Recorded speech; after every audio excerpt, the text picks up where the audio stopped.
श्रीं क्रीं श्रीं कुबेराय अष्टलक्ष्मी मम गृहे धनं पुरय पुरय नमः।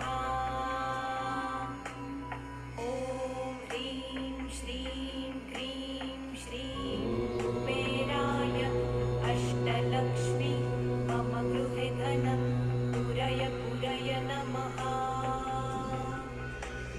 ॐ ह्रीं श्रीं